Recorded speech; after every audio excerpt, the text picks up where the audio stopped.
नमस्ते। आज बात करते हैं मैटलैब की।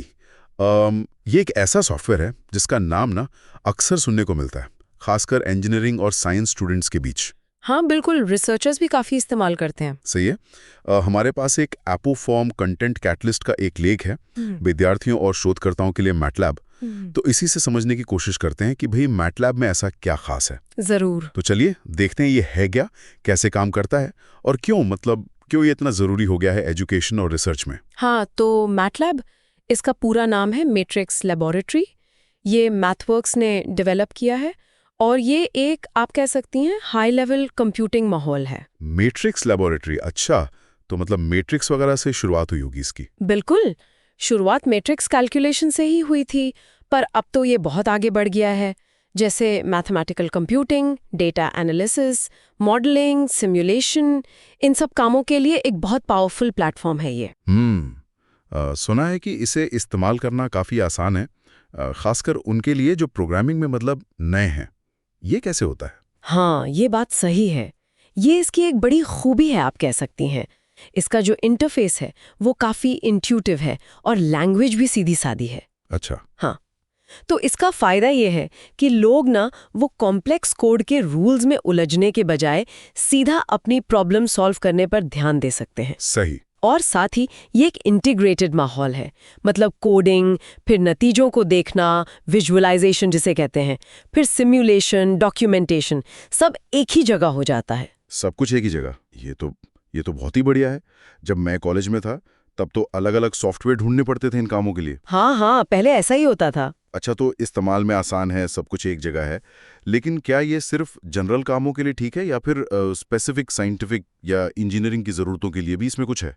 यहीं पर मैथलैब के टूल बॉक्स काम आते हैं। टूल बॉक्स, ये क्या चीज़ है? हाँ, टूल बॉक्स ये असल में ना फंक्शंस और एप्स का कलेक्शन है खास कामों के लिए।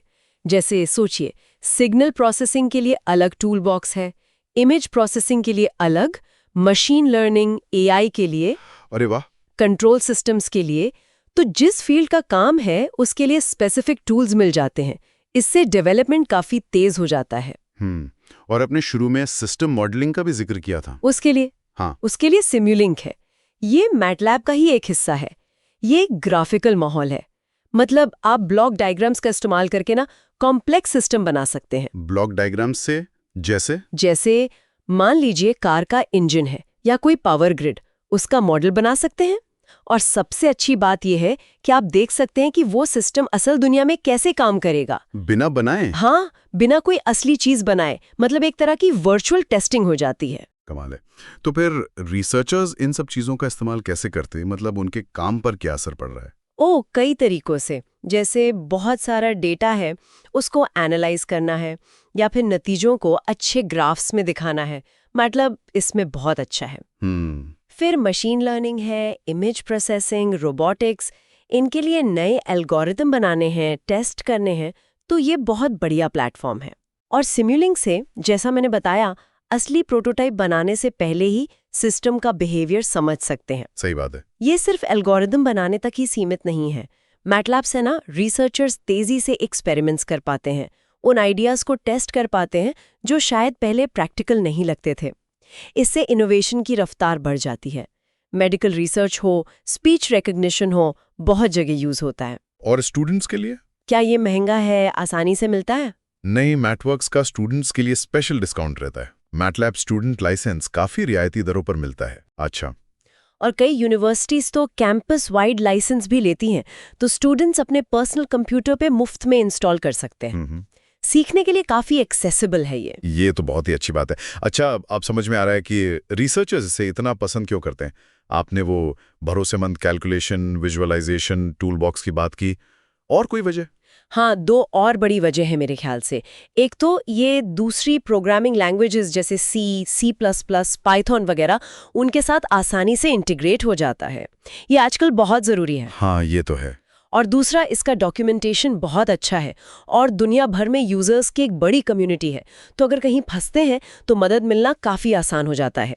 ये सब मिलकर इसे रिसर्च के लिए एक सॉलिड बेस बनाते हैं। तो मतलब कुल मिलाकर ये कहा जा सकता है कि मतलब अपनी पावर, इस्तेमाल में आसानी, वो स्पेशल टूल बॉक्स और सिमुलिंग जैसी चीज़ें और इंजीनियरिंग से लेके डेटा साइंस तक हर जगह इसके इस्तेमाल की वजह से स्टूडेंट्स और रिसर्चर्स के लिए एक ज़रूरी टूल बन गया है। हाँ बिल्कुल, ये वाकई आइडियाज को हकीकत में बदलने में मदद करता है। सही कहा। और यहाँ ना एक और दिलचस्प बात है सोचने के लिए।